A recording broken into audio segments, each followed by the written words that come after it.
I almost have a heart attack. I will need to check this out because I just recently became aware of the SCP, Oh, it's so and good.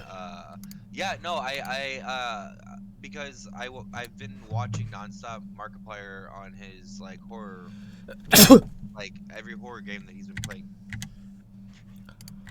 SCP because I is really good, want to do, and it's the not even horror a streams yeah. and whatnot. And he came across, a little SCP game, and it was about the Scotty's tissue box, and that was pretty interesting. And then I was like, okay, so there's got to be more of these games out there though, The and thing like about now I want to find them and like start playing them because that's. There's this one like Pac-Man that's a horror game, but like it's all first person. there is something I about also there's some good SpongeBob creepypasta games that I want to play.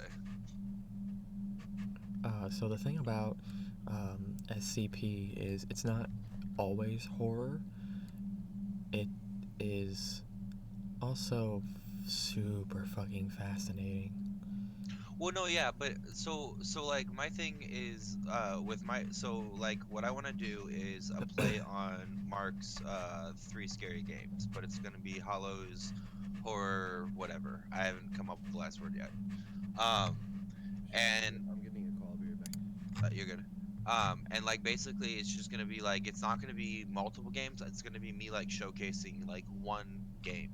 But like my thing with horror is that like horror is a subjective thing. Like it's not necessarily always scary. Sometimes it's creepy. Sometimes it's just unsettling. Sometimes like it's so many different things. Like that's why I said like Doki Doki. Doki Doki is not Oki Doki because like that's a Doki Doki great is not okie game dokie. to stream in the horror catalog. Even though it's not necessarily a horror game, it's a disturbing game, but it still fits the definition of what Um, like I'm looking for as far as the games that I want to stream. Because just like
and unmute.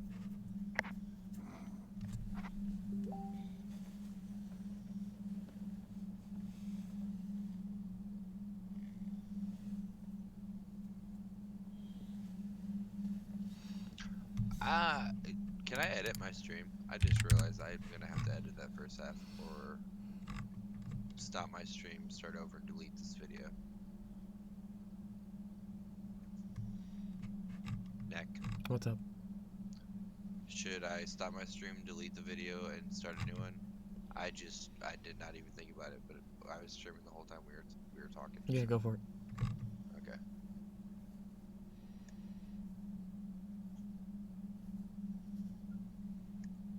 Yeah, it's weird. My sister's like a glamour girl, and she's more into D&D than I am. D&D is fun because you don't have any pressure to be good at it. It's just to have fun. Babe, Yeah, I love D&D. I love do you have access to my Twitch? Thank you.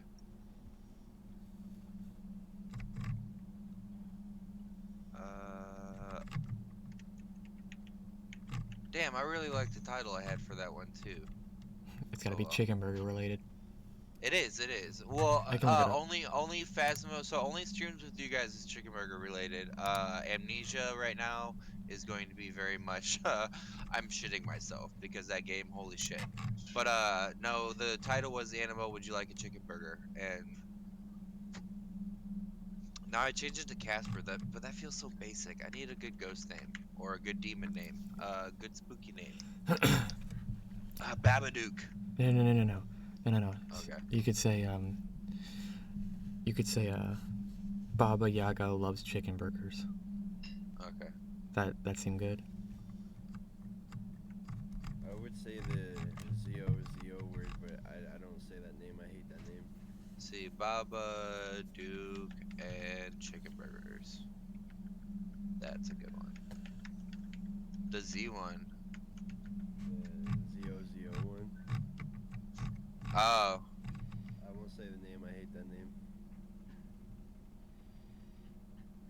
What time of year is it? Okay. Around fall, I don't say when to go. Why?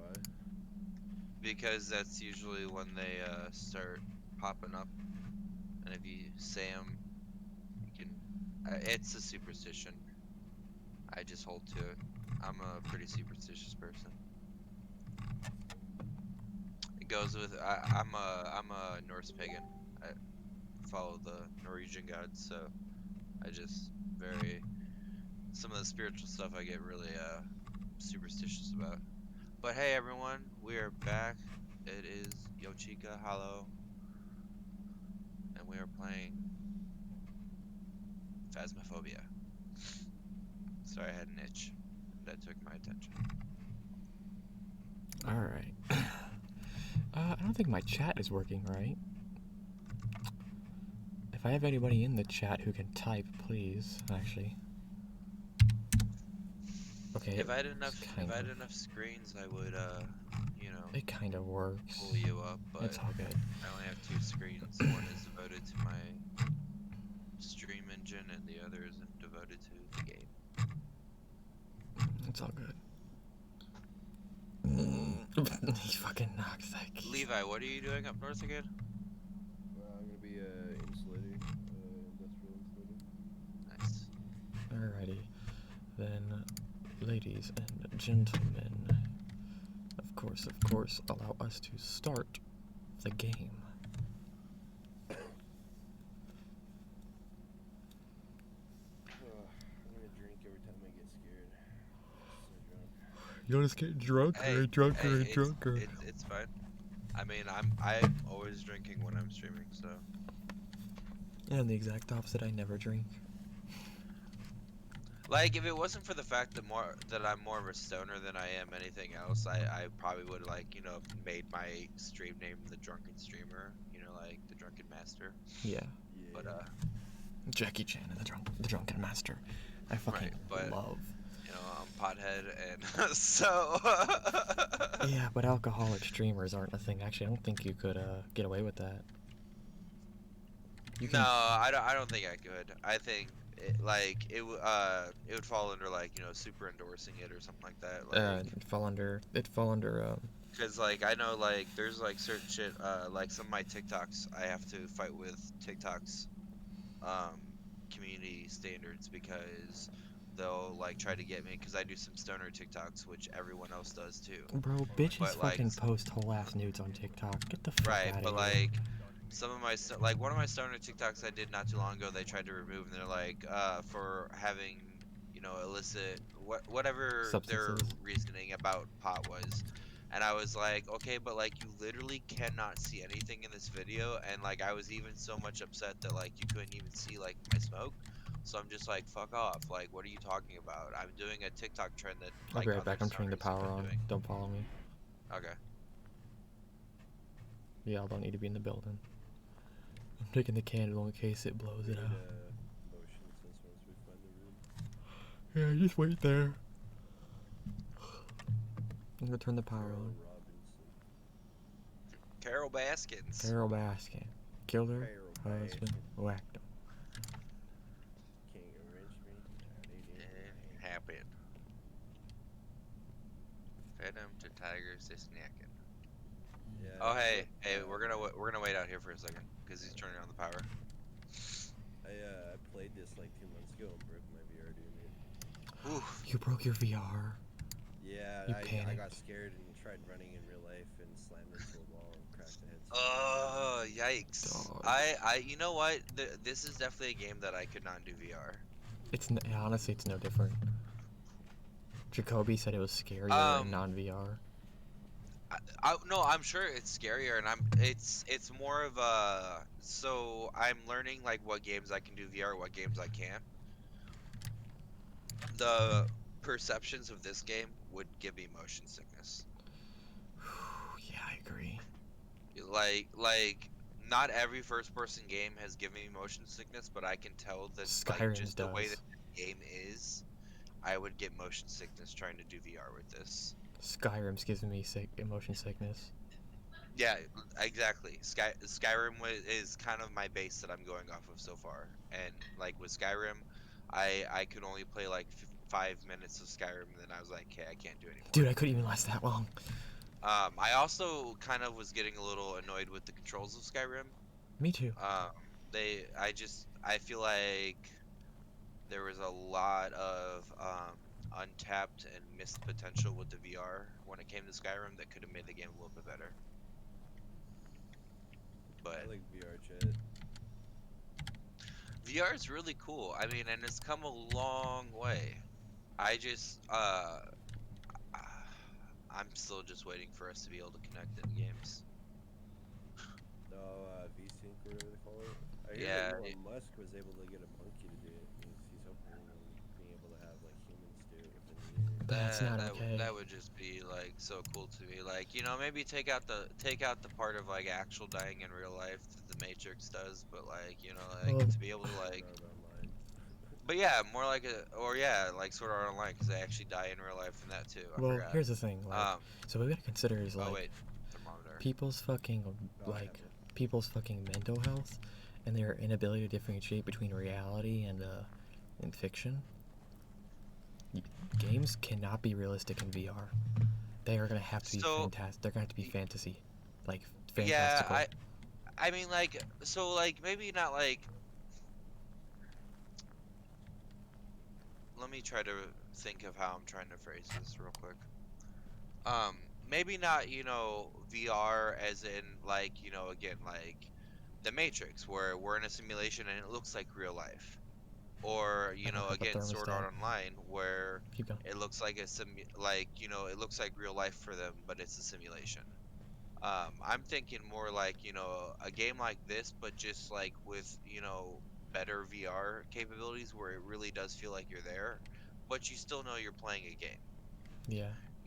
Like even like and this would probably be expensive as fuck, but like a home VR seat. Like they have these zero gravity chairs out there that like completely just take you out of like they completely surround your body. You could use those completely to create touch sensors all over the body for the gaming experience, and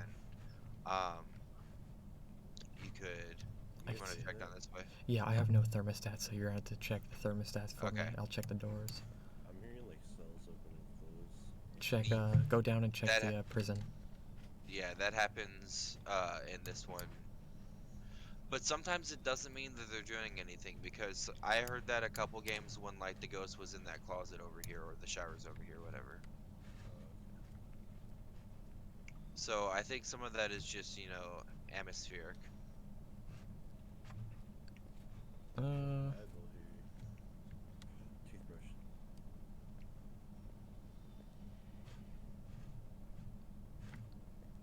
14 at that door. Carol Baskins. Oh, it blew out. Are Hey, you here? it blew out my candle. It blew out my candle. So are we sure? So okay, so there's no temperature. But like, are we sure that it's actually blowing out the candle, or is it like the candle blows out after a certain period of time? Because I've actually never researched that, but I started thinking about that. I'm gonna go ahead and check the cameras then. I mean, the thing we can do is check the temperatures around. Hey, Yeah. my toothbrush will protect us. Carol, is this your toothbrush? Got a purple top on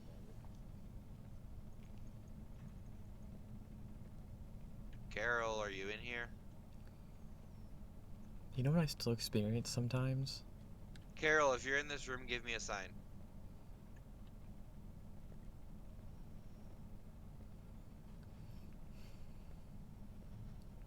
Hey Rory, do you know what I sometimes experience even though I can't smell anymore? What? Phantom, like, so my brain says, you're smelling this, but then I'm like, no, not there. It'll be completely unrelated to the fucking, it'll most Yeah, of the time well, be I mean, unrelated. like, phantom syndrome is real. Like, people have it with their limbs and shit. Yeah. So I could totally imagine that, like, if you've once had a sense, that you would probably retain some kind of essence of that sense. Did you open There's that a one? Black, yeah, there's a black toothbrush here. I'm picking up that one. Okay, yeah, black one I think will protect us better. That was good thinking. Wait, what about this green toothbrush? No, that's, oh no, hold on. You're grabbing the wrong stuff. The hand Oh, brush. hey, go to cell block A. We need Go to this. cell block A. There's doors open in there. Okay. Grab the lotion. We need the lotion. It'll Yes, protect sir. us. Lotion for the skin.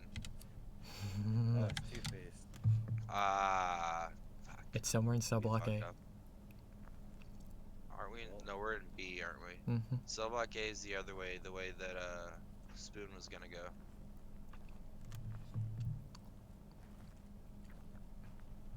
Definitely heard that. Yep, me too. And my hairs are standing up.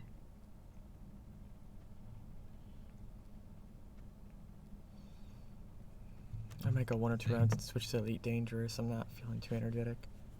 We started Oh, no, watching. you- We started watching yeah, the you're good. Snyder Cut tonight, and Oh, good so far. And then an old childhood friend of mine came over, who I don't get to talk to often.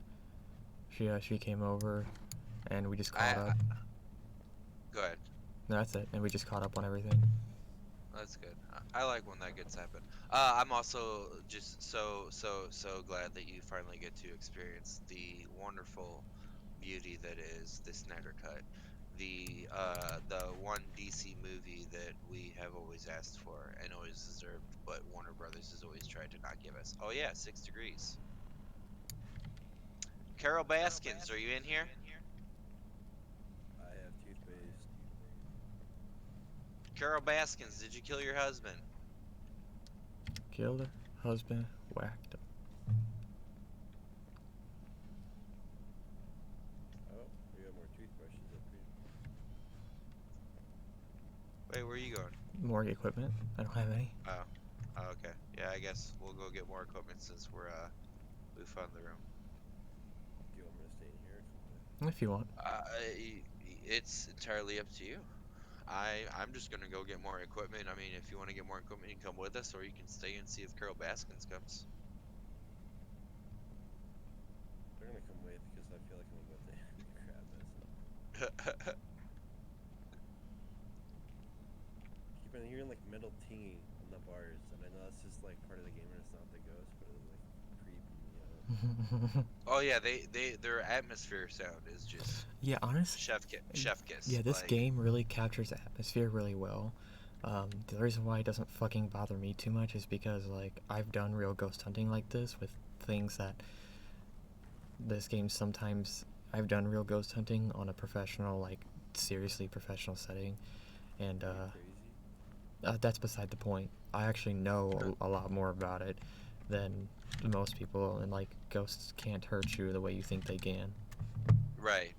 Yeah, no, This is like a I've movie. done it a series of times. Oh shit. If I drop the thermometer right here, is that gonna be an issue? Nope. Nope, okay, it's in the And charger. also, you remember, they're just people who were once dead, so most of them are actually pretty confused, pretty lost. Honestly, it's sometimes really sad. I used to spend a lot of time ghost hunting. I haven't done it much lately. Alrighty, do you have a book? Do you guys have a motion sensor? Nope, I already got it. Go ahead and grab the book. I got the spirit box. I got the book. Oh, cool. So my hair just moved for no reason. That's fun. I hate that shit. That's half the reason why I cut all my hair off. Fuck that. I look too good with it on. My hair is going. Oh wait, should we take our meds before we go in, just to give us a good leg up? Oh yeah, we should take our medicine. Yeah, let's take meds before we go in. Take your medicine. They should be able. They should like make a thing where you can bring a Bible into this. See if it's a demon for the. They actually have, so demons will hunt at 60% sanity. Oh, we might be too late for the pill thing, Okay. but we'll try it anyway. Let's go. Well, Carol Baskins, we're coming back. It's fine. She's less aggressive if our overall sanity's higher. The cool thing is that the prison has so many hidey holes. Yeah, it's actually a really well balanced map. There's plenty of long hallways for certain ghosts to catch you, and there's plenty of hidey holes.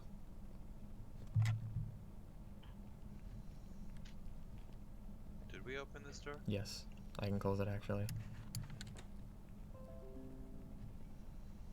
Her laptop updated.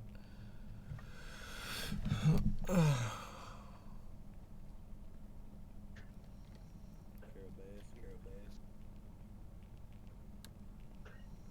Carol Baskins.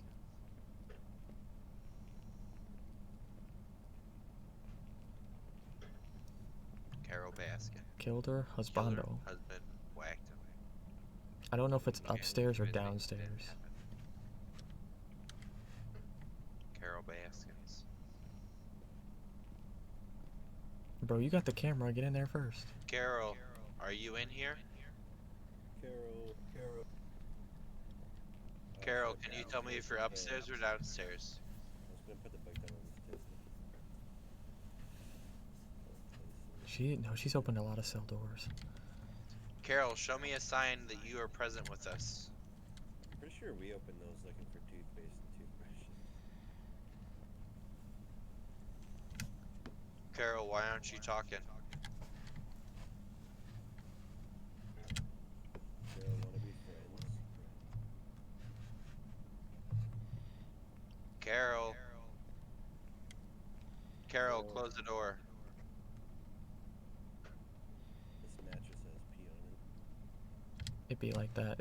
I'm going to go and Oops. check the cameras. If one of you guys would stand at the doorway to the A block so I can look in and get the best view. That way we don't waste the Okay. fucking camera set. Since you guys are in there doing things.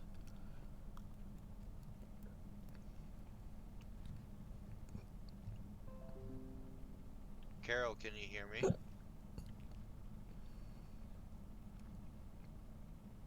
Carol, throw a book off the table. Oh, Carol, was that you? I think that was upstairs. I think so Uh, too. They spawn upstairs quite often. If you guys could move the EMF reader in the book up there, that'd make it easy. I'll tell you where to put the book so we can look at it through the camera and not have to go in. Two birds, one stone. Oh, was that was right there. That was that last one, I think, on the bottom floor. Yeah. Carol, are you here? I don't see any open up top. Carol, show yourself. Show yourself, you coward!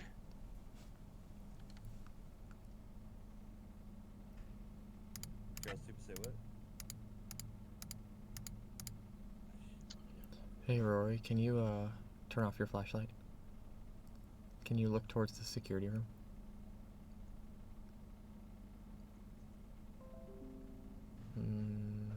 Okay. Can you do a slow scan? Yeah, that's the pace I need. I heard something else. Yep, cell just opened up right beside us, I think. Can you look up a little and... Alright, go to the upper floors and look from the staircase. Well, I really think she's down here. I just want to double check for an orb. Well, no, I already checked up there for an orb. Never mind. So we don't see any orbs. So that I And can I'm confirm. not getting anything on the spirit box. I just heard a regular door open and close behind us. Yeah, so did I. That was the So I'm gonna leave the Wait. down here. She moved.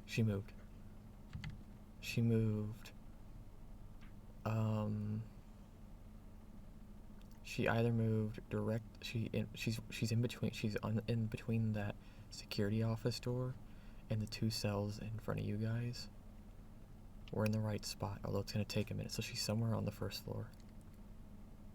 Oh, she closed these doors. Oh, she locked us in.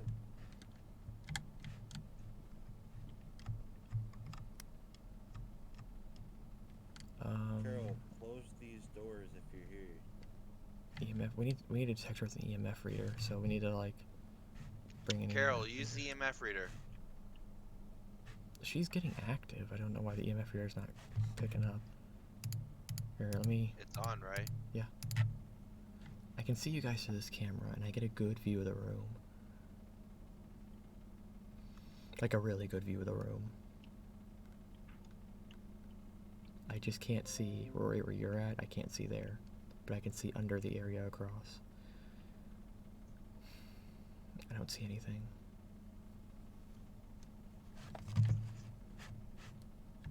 Found some more toothpaste. We're safe. I'm gonna head in. No ghost writing. Oh, She's getting active again. is it upstairs this time? So I opened up that cell right there. You got the toothpaste. I kind of want to let her hunt so we can see where she spawns. I don't see any writing in the book either. Oh, she just slammed the cell over here. Okay, so she's around there. I don't see any ones that are close though. Unless she's like opening and closing the ones upstairs. Here, I'll come in with the black light. Carol, are you here? Oh, What'd she do? sort of footstep by me. Did you hear that? I'm coming in with the black light and the camera. Yeah, she's getting active. Okay.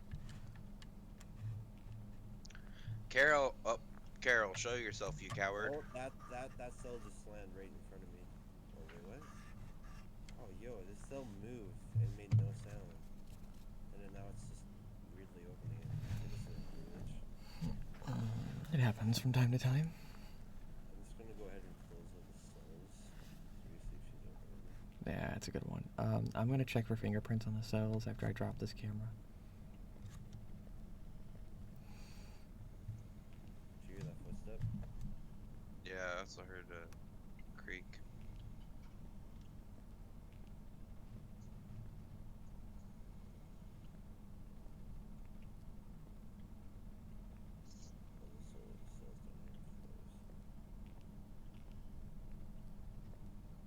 Carol. If she's starts hunting, would hiding in a cell be a good idea? Nope.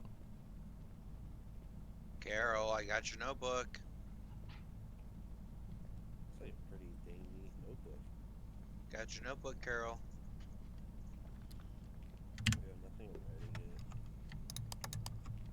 Here, I'm checking the cells.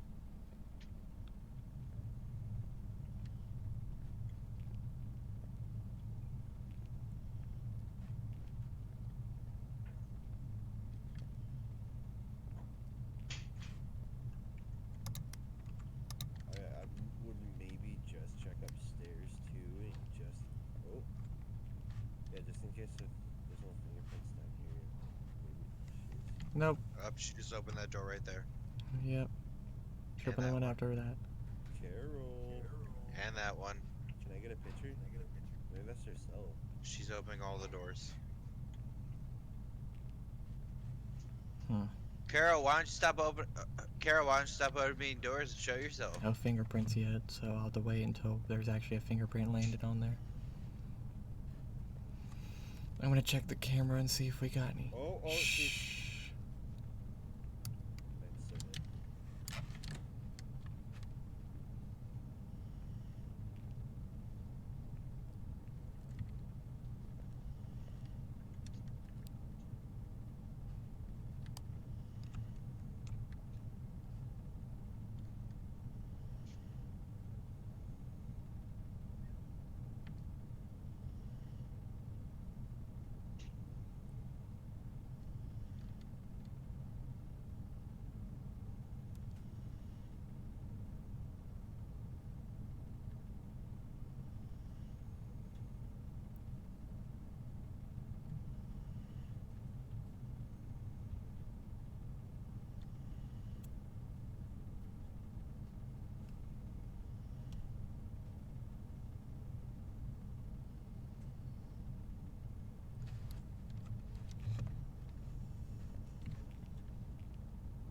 I could hear the EMF reader just going off. Yeah. I don't know Hey. how she didn't come for me. I was just hiding behind that desk. Probably because she didn't go that far. She is mad, dude. Yeah, she's opening and closing cell doors, but we don't get fingerprints from it. I'm wondering if she hasn't written in the book either. I'll I wanna check know the book. if that was EMF 5 though. No, she was hunting. If they hunt, the EMF reader will always go off. Nope, she didn't write in the book. Ah, I'm fucking, just gonna move it closer to these cells over here. fucking batch. Yeah, I'm gonna check the camera. Oh! She whispering in your ear? No, she fucking like stomp rips at me. How do I place down a book properly again? G.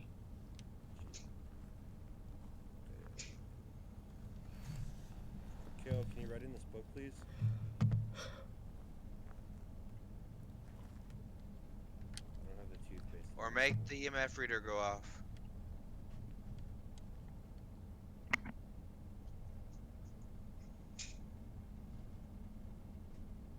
Carol. I kind of want to wait for her to start hunting again so I can check for her spawn point.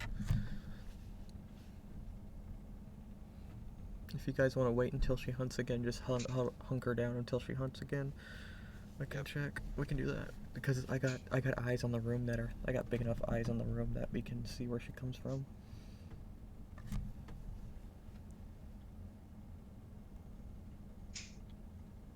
So far, no visibility on her. She's coming right up.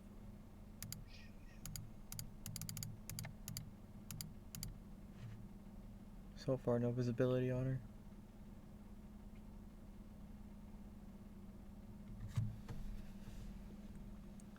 I've got the camera pointing right into the room. I don't see her. She opened a cell door on the first floor. She opened another cell door on the first floor at the far end. Can't see her though, she's still invisible.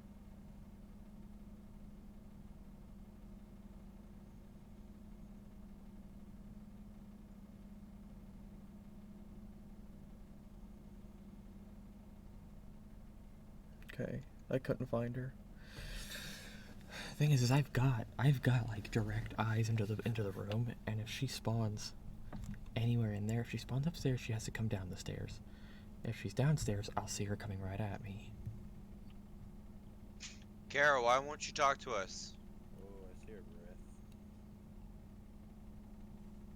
You do? Yeah. Kara, why are you being so difficult? Yeah, I know. Freezing temperatures. That took forever to fucking show up.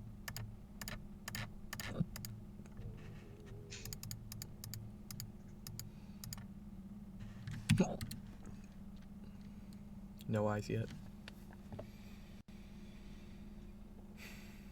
I'll sacrifice myself. Don't do it, don't do it. That's not necessary right now.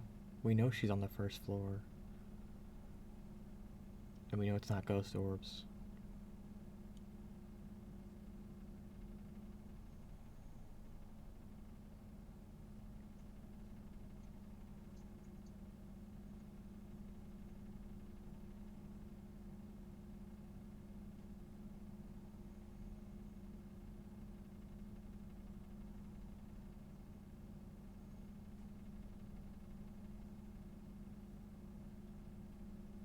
I still can't see her. She's trying to. I'm trying to catch her slipping up, and she just isn't. What's her sanity at? You're at 0, and so is Hollow. Kara, why won't you talk to us? And that's pretty normal for this type of thing, so. Alright, so Wraith, freezing Fred. temperatures is the only thing that we're getting. I know. It's not. It definitely can't be a demon because it's. Oh god, eat something, eat something. I say that, and they start hunting. Holy shit, we are being raided. Hurry up and lock up the good loot before they take it. Boomer, thank you for the raid. Good to see you around, Boomer. How's it going? I can't see her. She's hunting, and I just can't see her on the cameras. I want to get back in there with the black light.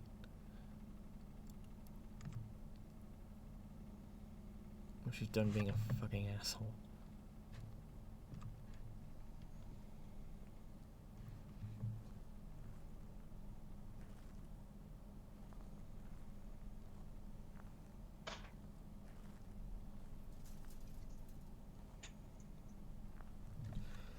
Can I not see my chat? It is just so hard to tell if that's the MF5 or not. No, buddy, it's not.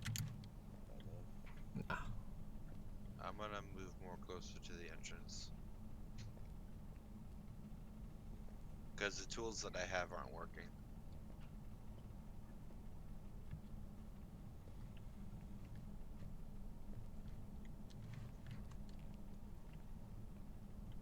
Can you guys hear her walking? Yeah. Are we gonna wait out her next hunt? Yeah. Okay. Wait, Come on. what? Yeah, you staying here, buddy.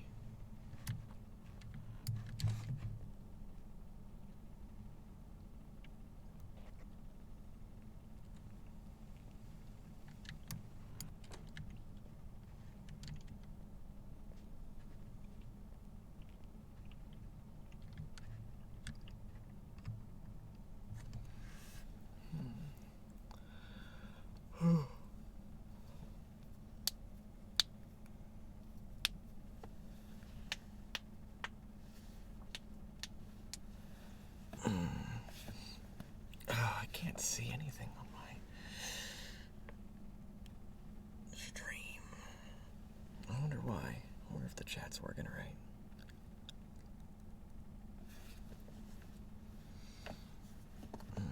I can always manage it on my phone too.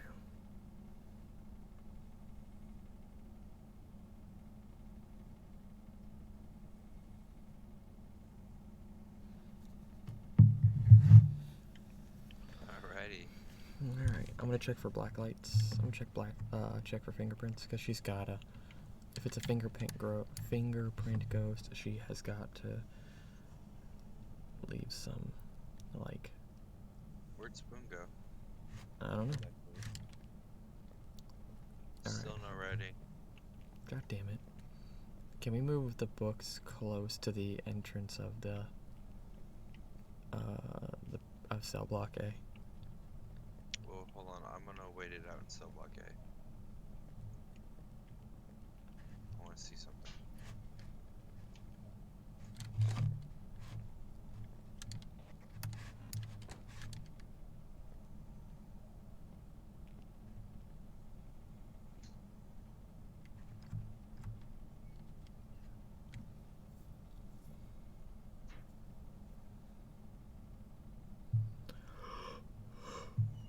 Oh.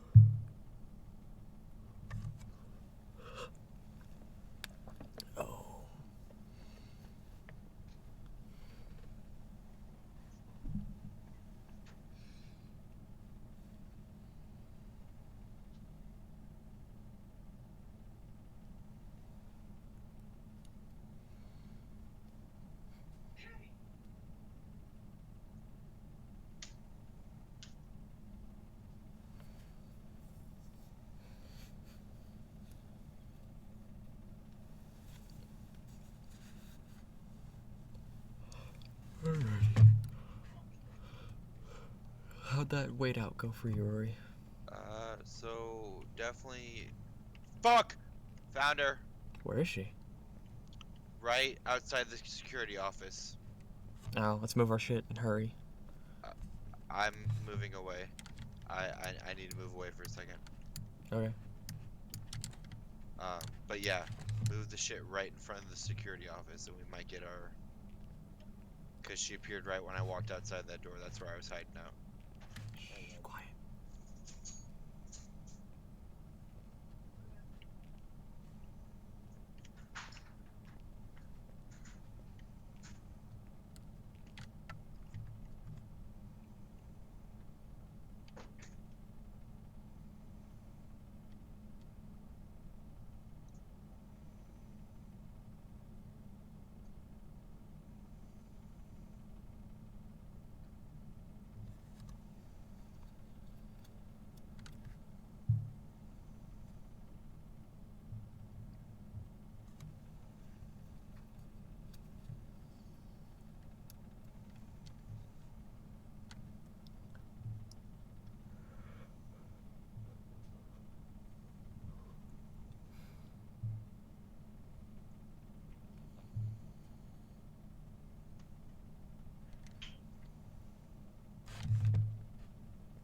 She's Alright. thirsty, bro. Mm-hmm. Let's immediately move everything. Ah!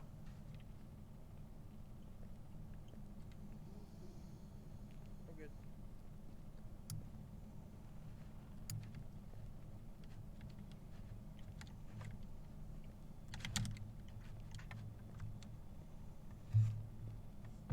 Oh, it's a baby. I'm dead.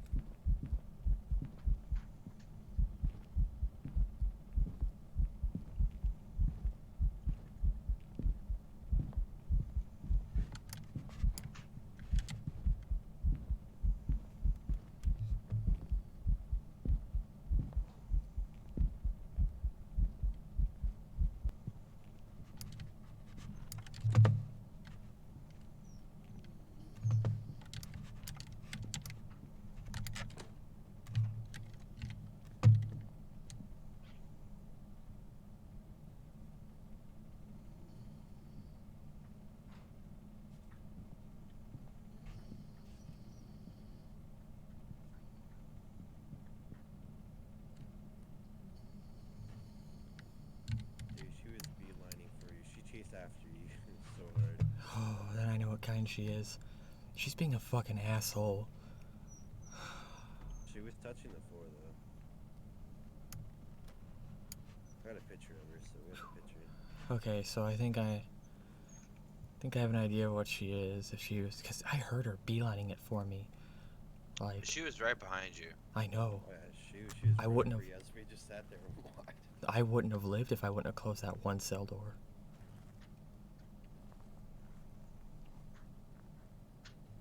Fucking bitch. Where is she? She's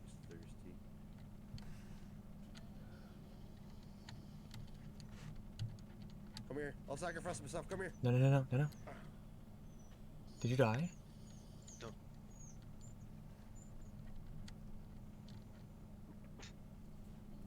No, Spoon sacrificed himself. I seen her running for you, so I was like, nah, bro. Okay, well, we got all our side objectives. We just don't have the first one. God, this one's being difficult. What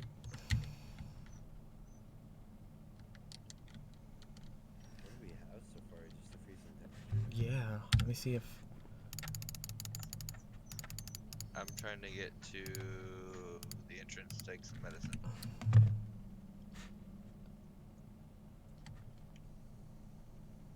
Nothing on the cameras. As high as EMF 4, but nothing higher. Oh, we have a fingerprints ghost. She is crawling around, like, glitching on the top part. Aha, it's a banshee. Yeah, Banshee. Yeah, we got fingerprints. And you took a picture of them. Oh, awesome. EMF 5. Yeah, it's a banshee. That was at that because it targeted me, like it beelined it for me and just passed you two up like nothing. So that's a really good sign that it's a banshee. Like it vehemently fucking chased me down. Luckily I broke line of sight. I was about to go into my fucking backup plan to break line of sight multiple times. You didn't have to sacrifice yourself, bro. He was gonna No, get him, bro. it was gonna get me. It croaked in my ear the last time before this last one. I'm on my way out right now. Okay. And Banshee. then it opened the door and came through. Banshee has got to be it. Oh, please let me get out of here. That's probably the first time I've ever It'll ran start into a ghost and hunting. I've been scared. Now-ish. Any second now it should start hunting. Ooh. You're out. We can solidly guess Banshee. We have fingerprints and freezing temperatures. And to be honest, I don't think we're gonna get anything out of her as far as EMF reader goes. But the EMF reader did go off. Yeah, I don't think so either. I think She's being super hard to deal with. I was watching it while she was hunting it last time, and it only went up to 4. Well, it's not while she's hunting that we gotta worry about the EMF reader. It's while she's not. So, I do believe it is a Banshee, as my belief. There's only 2 guesses. It's a 50-50 shot. If it's a Wraith, I'm gonna be really surprised. Because it beelined. can Wraith go through things? A Wraith... Hold on. They, well, Yeah, the thing is they can also open the door. this one's like teleported, or like ran through the door. Didn't even Before it opened it. Okay, so weirdly... Wraith, yeah, it's been known to travel through walls. You know what, let's go with Banshee. We have more solid evidence towards Banshee than we do towards Wraith. Wraith, the only thing that I have is that it glitched through the door before it opened the door, and that could have been a glitch and not the ghost actually. Yeah, well the thing is like, it has weird relationships with doors. It's like, doors don't truly exist with them, but they can open them. Does that make sense? Yeah. Like, doors aren't obstacles for them, but you can hold the door open from them. It's weird. I'm willing to... fuck.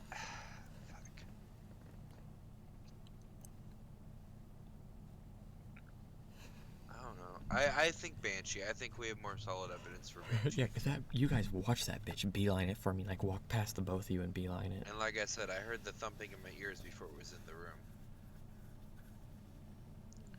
But you guys put in your thing. I'm gonna go use the restroom, and then I will be right back.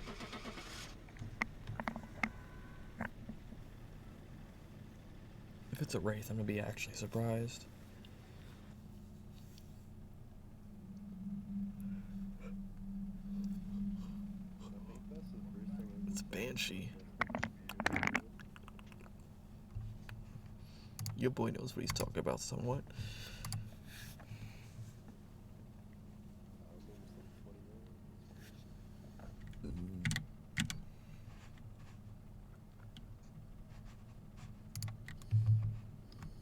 What do we need for food? Maybe I can buy some stuff.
Oh, sweet. Banshee. Nice. Nice. Sorry, I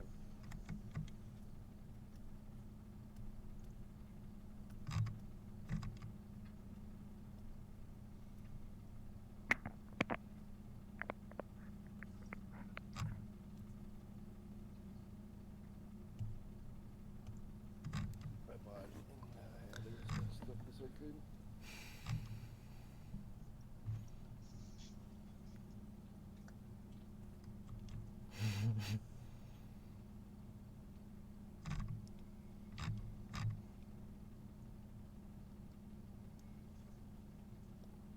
Never underestimate your player's battle tactics, my player's battle tactics.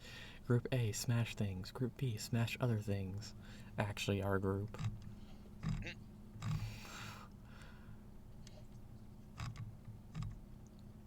smash all the things.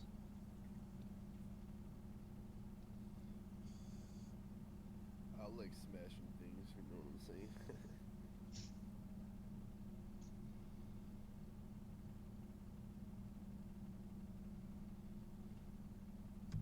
What are we doing this time?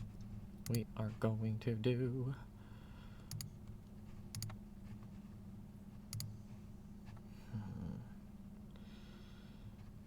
We're gonna do a short one. Just because I'm tired. That's fine. Let me add some. Let me add and take away some things.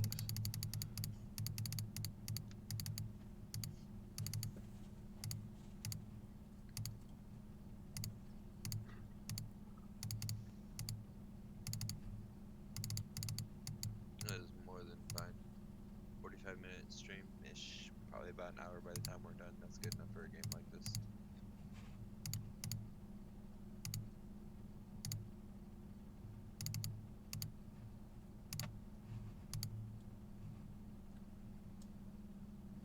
Ready up. Ready up, you two. Ooh, there we go. Alright, here we go. And keep your sanity high by staying in the light. Also, ghosts, hunts, whoever stayed in the light longer.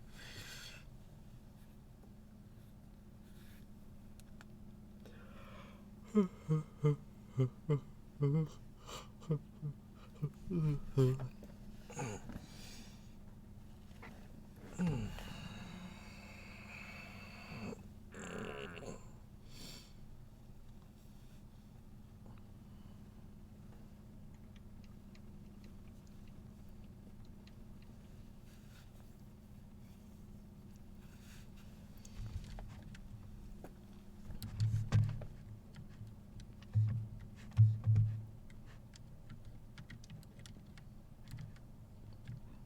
the garage?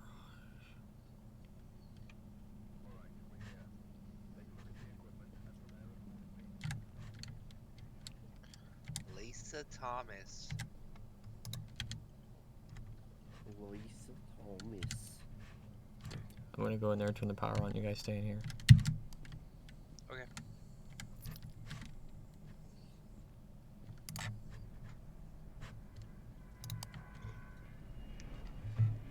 Did I ever tell you the time that I was with an Irish Catholic priest and I went with him to an exorcism?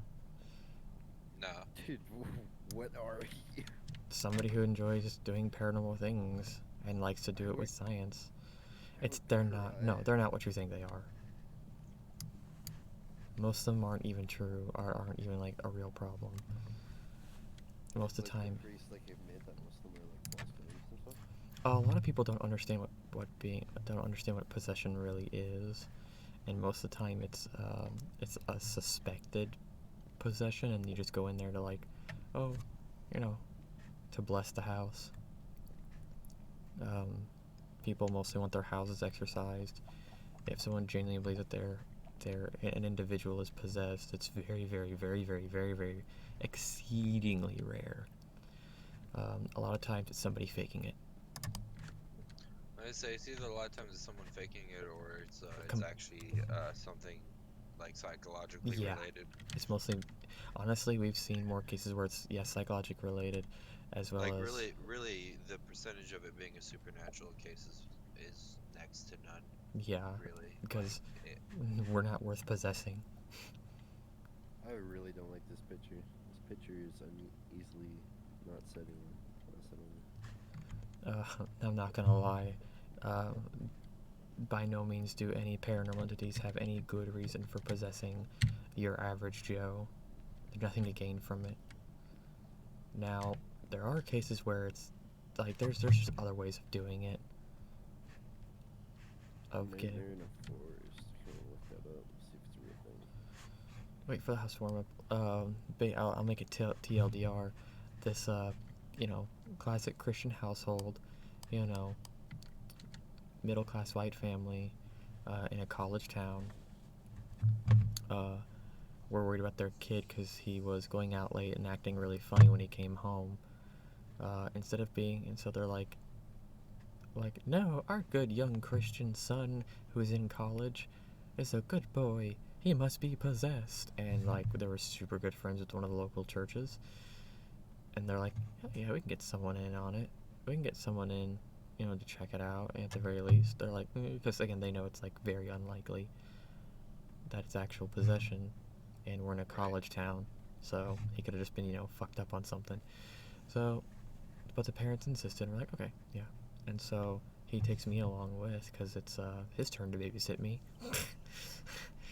And so we go out there, and the kid is just. oh mind me, I'm just doing my squats. We can go in now. And the kid's just acting up a fucking fake ass storm, like really cringy levels of faking it. Like even a normal person in the right mindset should be able to tell. He's like trying to talk backwards and in Latin and shit, broken fucking like not even real Latin and shit. It's just yeah, exactly, just shit like that. Like, all right, buddy, we get it. You're edgy, and he's like writhing around and shit. He's acting all fucking cringy, and oh damn, we don't have the window this time. And he ends up kicking his nightstand over and knocking over the nightstand. The drawer opens, and there's a bag of Coke. He had been acting weird, as all the parents said. They didn't say what they meant by weird, right? That could have meant anything. So the kid just played it off as being possessed and figured he would just fake it. And like whenever he got weird, and the thing is, the dude had a lot of fun with it too. He like threw salt and fucking holy water at the kid, and the kid just went absolutely like berserk. And the parents were like, "Oh my god!" And like me and him are holding back laughter. At one point, they see him. Good Christian child. Yeah, and at one point they see him like snicker. They're like, "What's so funny? Our son's possessed." And then bam, he kicks over the fucking. Whoa. What's up? -8 right here in the hallway. It's a hallway ghost. That's great. It's right here. Alright. Found it right here. Yep. Blew out your candle. No, I switched it. Oh. Alright, it's bound to step in one of those. Taking pills. It's salt. Oh. Someone's walking around with a whole bunch of pill bottles in their pocket. It sounded like a maraca, bro. Yeah, it's the same sound effect as the pill taken. Hopefully the ghost steps in that salt. It looks like it already did, I think. Get the ghost to step in salt. Yep, capture a photo of the ghost. Escape during a hunt. I'm just going to go in there and do a nice photo shoot of the ghost. EMF. I grabbed the spirit box. Okay. Cool. I'm gonna grab the book. Do me a favor before I go in there. Keep going. Go up there, and I'll ask you to turn your just like go to the top of the stairs and turn off your flashlight so I can check for a spirit orb. Oh, painting got thrown. Too, Chief. Look a little to your left. Can you go down the hallway a little more, and then look into the hallway to your left? A little bit more. Oh, he stepped in the salt inside the baby hallway. Yeah. Yep. You put your back to the wall. Not that wall, the one inside the second hallway.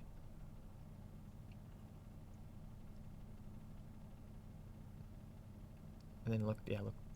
down for me. Turn your head some more. Other way.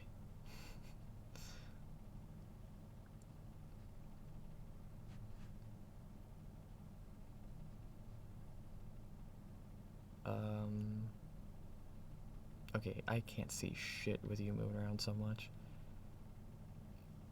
Look down. Okay, can you turn your head a little to the left? Perfect. I don't see a ghost orb. That's fine though. I'm coming with stuff. I didn't know it bounced that much. Oh. Lisa, are you in here?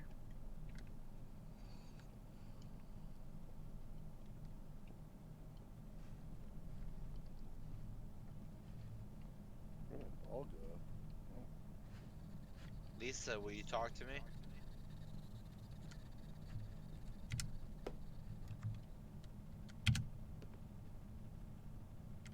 So my ball just disappeared.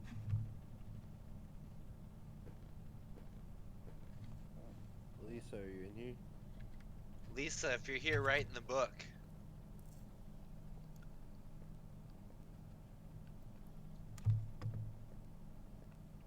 You know what we can't do? Lisa, Lisa, Lisa, Lisa, Lisa, Lisa, Oh, Lisa, ready. Lisa, Lisa. Ready. Oh wait, no, that's not ready. Sorry, that's the EMF ready. Oh wait, we can see our breath, can't we? Lisa, Yeah. Lisa, Lisa, Lisa. That's freezing temperatures. Level 2. That's freezing temperatures. Is there ghost riding as well? No. Wait, EMF level 2. Okay, that's interesting. Lisa. I don't know if that'll turn to 3, but alright. I'm gonna bring the black light in. It is still going off. It's just chilling at 1. Lisa, I bet you can't make that go to 5. Here, let's do You something. won't do it, Lisa. You too chicken. Oh, nothing detected, so something spirit box. Lisa, why won't you talk to me? Are you chicken? Are you like the chicken burger I'm gonna eat? Wendy's? No, it's a joke. Into the closet?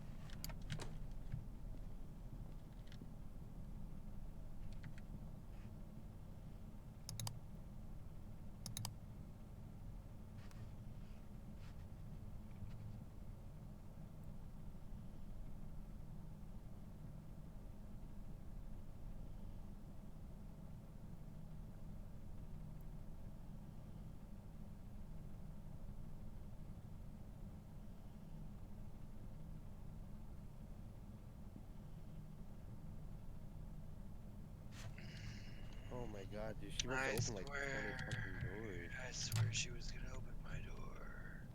She opened up everything in this hallway except for you. Oh cool, she didn't go down my hallway. Yeah, I kept on hearing like step right in front of my closet door. Still no writing in the journal. I'm gonna try some more spirit boxing. Hey yo, Lisa, talk to me. Lisa, I don't believe in you. Las mummies were Lisa, Lisa. I don't think you're real. Lisa, Lisa, Lisa, Lisa, Lisa, Lisa, Lisa, Lisa, Lisa, Lisa, Lisa, Lisa, Lisa. Ask her how old she is and shit like that. Ask her for information. How old are you, Lisa? Activity spiking. Lisa, did you die in this house? Ah, I can't see the. Lisa, why won't you tell me how old you are? Oh, I can't see the book. I can tell if she writes in the book or not. If you guys wanna. I can't see if your light's on, but I can tell. Lisa, otherwise. why won't you talk to me?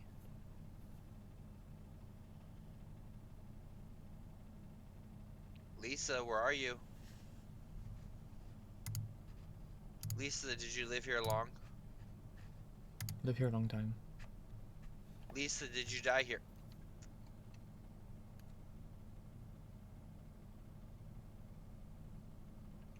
Ooh, hey, she's in that baby hallway.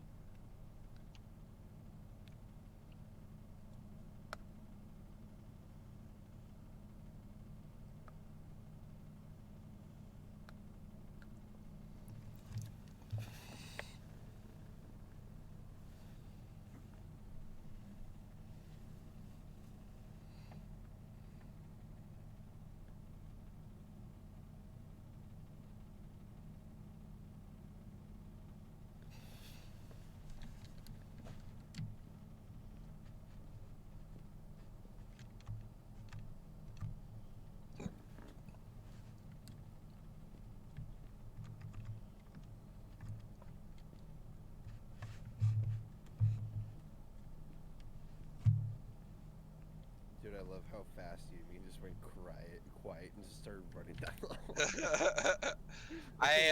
hall. So funny story though. I actually pushed the wrong button when I went to walk, and I couldn't move at first, and I was like, "Fuck, this is how I die." Alright, I'm checking for fingerprints. Lisa, are you in this hallway? Oh, fingerprints. Fingerprints. Mm-hmm. So that's enough. What is she hunting? Oh shit.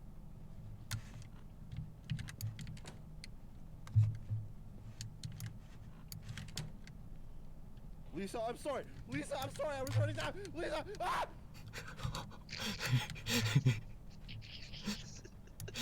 He bargained with her. God. He bargained with her. Dude, I was trying to write it down, the fingerprints, and I'm like, I just hear you guys shut up, and the EMF go off. I'm like, wait, is she hunting me? Lisa, I'm sorry. I'm putting that in my stream highlights. I love you, man. That's going in my stream highlights. That's so great. I'm glad my pain can bring you guys in. I need to add that to mine because yes, that is. Wraith and Banshee again. That scared me. Because you guys, all I hear is like you guys both shut up and just walk different directions from me. I'm like, hello? What's going on? Yeah, I'm thinking Banshee. I didn't see too much with like anything extra, I anything didn't. spiffy. Well, the thing is we're gonna need Spirit Box, or for a Banshee, we're gonna need EMF. I mean, I got the nothing detected thing, Yeah, we can put that theory to the test. You want to put that to the test? and then well, so there's that, and then even though it wasn't level 5, the EMF did go off without a haunting. I think I got a picture of her again. You did not. I didn't? Oh, I Nope. took like 3 photos trying to get her. She kept on like going, she like kept on like appearing and disappearing. Yeah, that's the way she is. Okay, so Let's test it this one time, because I know we're all kind of tired. yeah, all right. I want to go ahead and put on Wraith. Wait, Banshee was EMF, right? Yeah, Banshee's EMF. Yeah. But you also got Spirit Box. Right. So I'm gonna do Wraith, just in case, to see if that thing works, and everyone else can take their guess. I'm gonna guess Wraith too, because I want to see if my theory about it saying nothing detected works as a spirit box detection. I was gonna go with Banshee at first, but then I thought about it. I'd rather test that theory first before the EMF theory. Alright, buddy, let me know when you're done.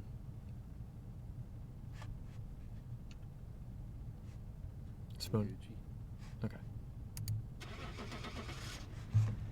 I'm sorry, Lisa. I'm sorry, Lisa. Yeah, that was I good. don't know what else. It reminded me when like my dad used to get mad at me. Oh my god. Stare at me. I was like, camping at the bottom of the stairs. And, like, It was a Wraith. It was a Wraith, Neato. I Okay, hear, that's like, interesting. The like, alright. I'm like, oh shit, she's hunting me.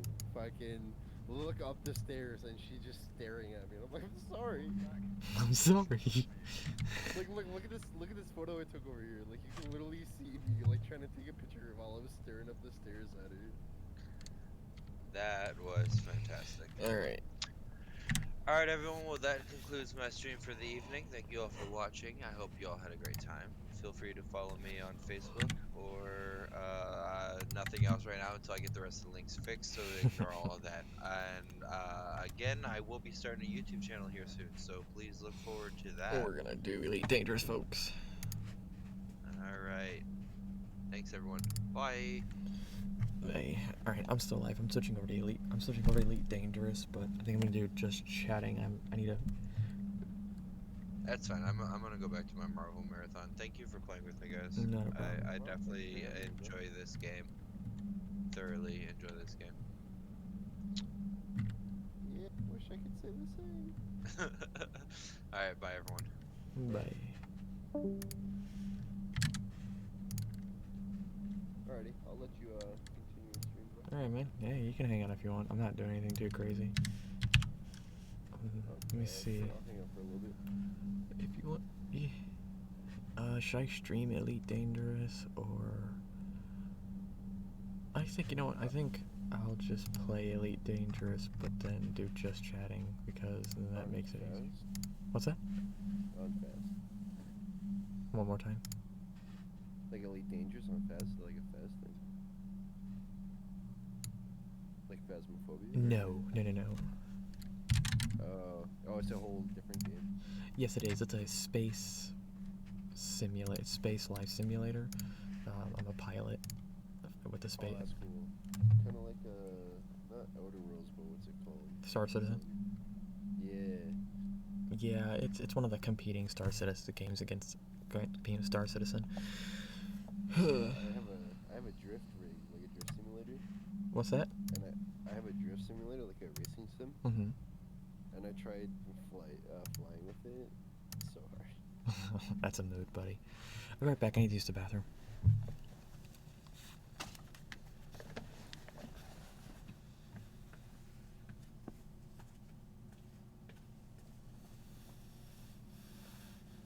Hello, Lycolas viewers. If you're not subscribed or follow him, you should do that. He's pretty lit. He's a sick guy.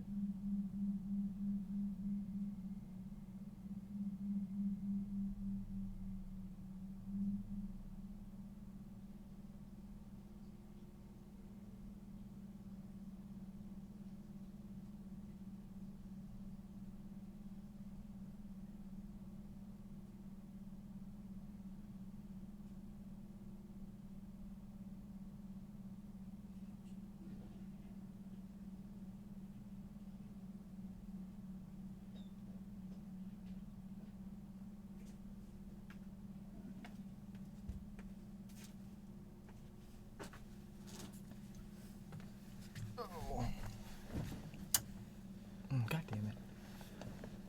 Fucking. God fucking. 134 followers. Shit, dude.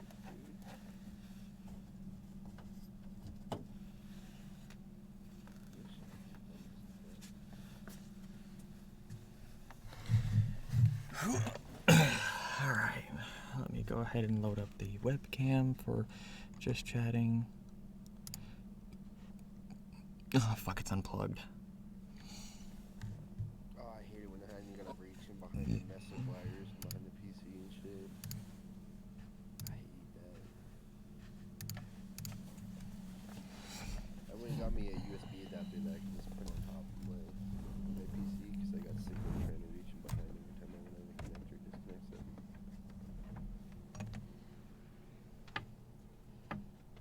Oh, I got a failed mission, huh?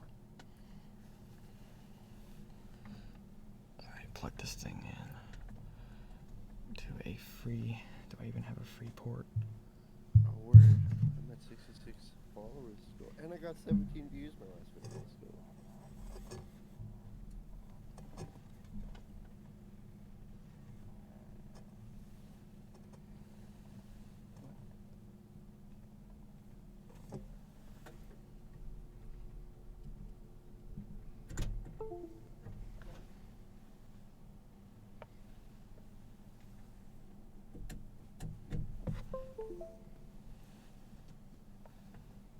What are you? Plugged in.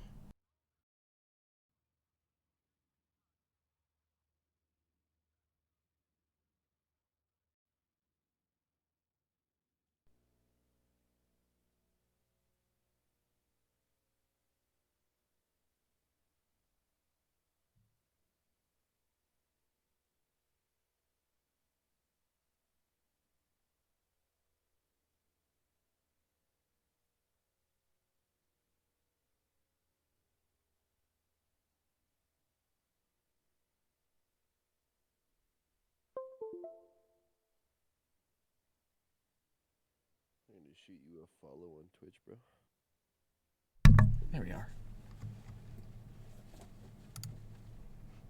What do you think of that, Mr. Pajama Wearer? Hey, Spoon, thanks for following. Give me a second. Oh, alrighty. Then game capture, face cam, properties, activate. There we are.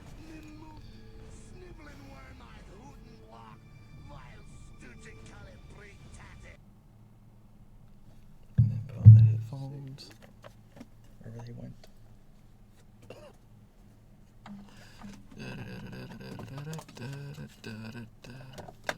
Come on, damn it. There we go. Oh, okay.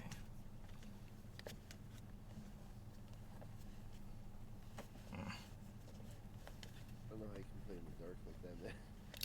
Because my girlfriend is sleeping. Alright. Auto range for capture audio.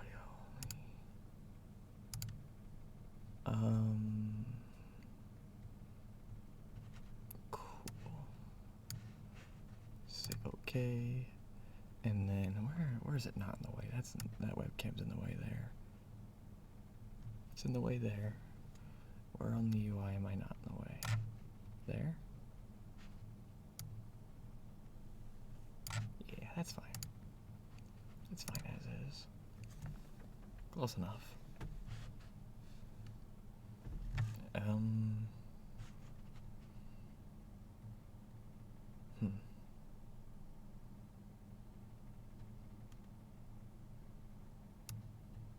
Oop, almost fucked that up.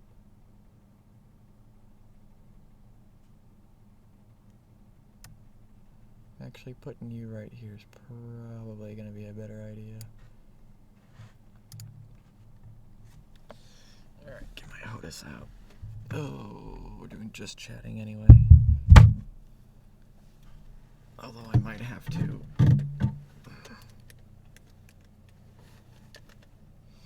Where am I at right now?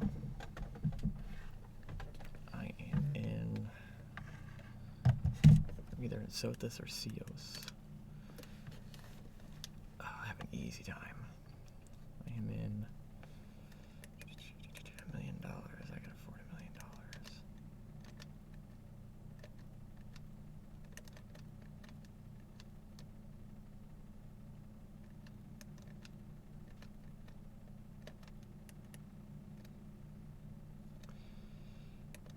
Rep.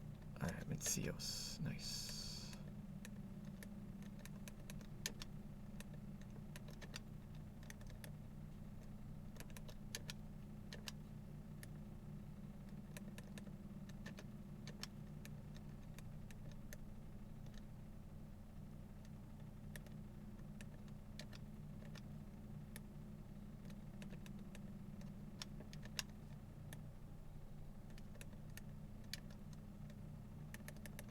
So do you like fly for like different people kind of thing?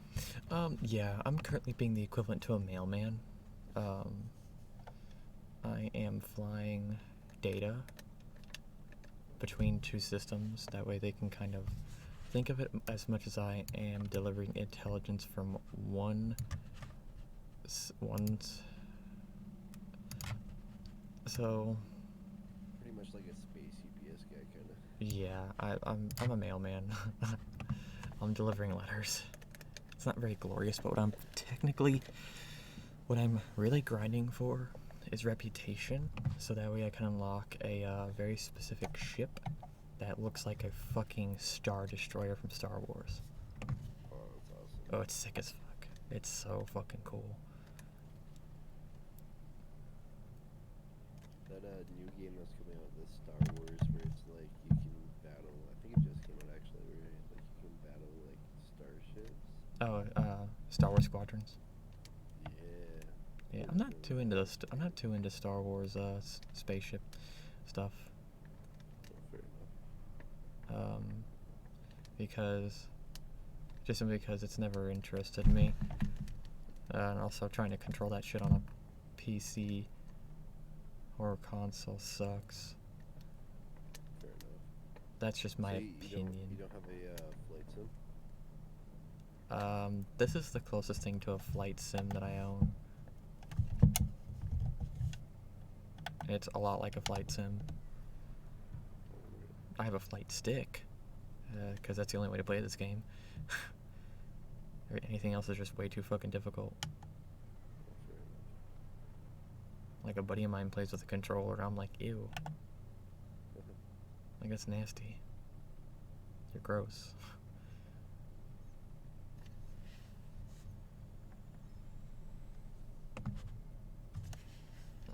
Babbage Gateway.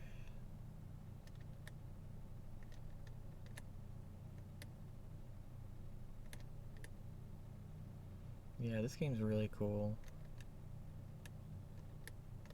Oh, it looks dope. It's Yeah, got I'm a, more just like I love swinging cars sideways on a set of cores, that kind of thing. But no, I fuck with fighting. It's pretty cool.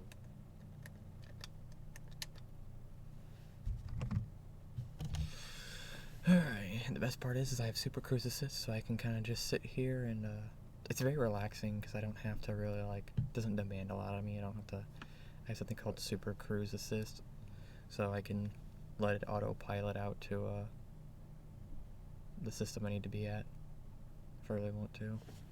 Is there like light speed and stuff in there? Yes, there is. I just don't need to go to it yet. So what I'm basically doing is I'm going by every space station in the system first, picking up all basically their mail, their letters, and I'm mailing it, all the ones addressed to the next star over. Oh, okay. So it's not exactly what we call hard work, but it gets your rank up pretty quickly with the with the least amount of effort. It's a really, Is this all online or is it single player? it is online. Oh, so like there's guys who can like destroy your ship kind of. Yeah, I'm in a private instance, so someone has to be invited to play with me, but there are pirates in the game, and if I'm doing certain missions, certain enemies will be sent after me, and I'm not in a vessel that can protect itself right now. I am most definitely in a vessel that will get its shit kicked in. So that's why I'm taking the very safe and very friendly route by just delivering mail. And even then, I'm still at risk of getting shot down. I have my Python, which is a jack of all trades ship. It can do it can do damage. It can mine. It can do everything. Okay. I just don't have it equipped right now. It cost me money to call it over to this star system, but I'm working on getting a really big ship that can have like fighters that are deployed. Deployable fighters, so I'm looking forward to doing that.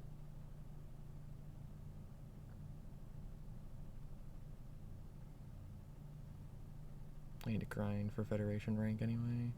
It's not gonna take me forever, but I'd like to rank up twice before I go to bed.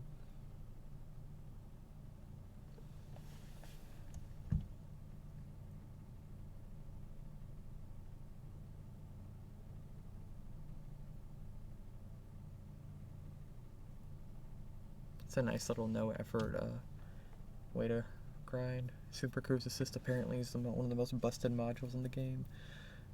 It can actually be exploited pretty easily. That's cool. So I wish there was stuff like that for my drift rig, dude. It's so hard to drift. Man. It's a skill, my man. It's a skill. Yeah. Like 3 months after I bought it, just to be able to hold like one consistent drift on the corner. It's definitely like you have to like trick your brain to be able to like turn a wheel very fast, both directions, to like hold the angle, and then also be able to like press 3 different pedals at different times. I gotcha. 3 fucking pedals. Fuck that. Alright. Like you got like your clutch, your brake, and your gas. You have to like transfer between all of them depending on like the drift that you're doing. I gotcha. God, I'm gonna be so happy when I get this big ass ship. I'm gonna deck it out with fucking. I'm gonna deck that bitch out with fucking with turrets. Actually, and a little bit of mining gear.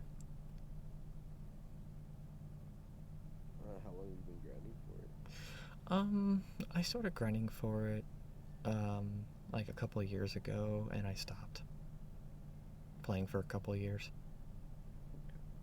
And so, in retrospect, I haven't really been grinding it for very long.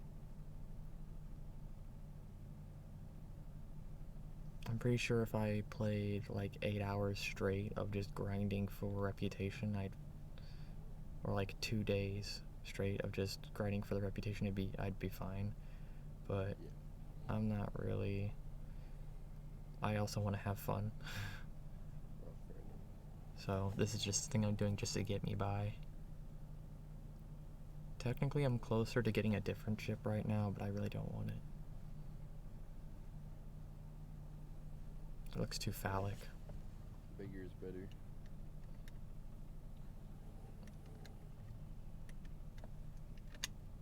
Anyway, so I'm probably gonna do some dishes here, make some dinner, and then head off to bed. Alrighty, man. You have a good one though, and I guess until next time we play together, I hope everything goes well. And Yeah. hope you get that ship. You have a good one. Thanks, you too, brother.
Do-do-do-do-do.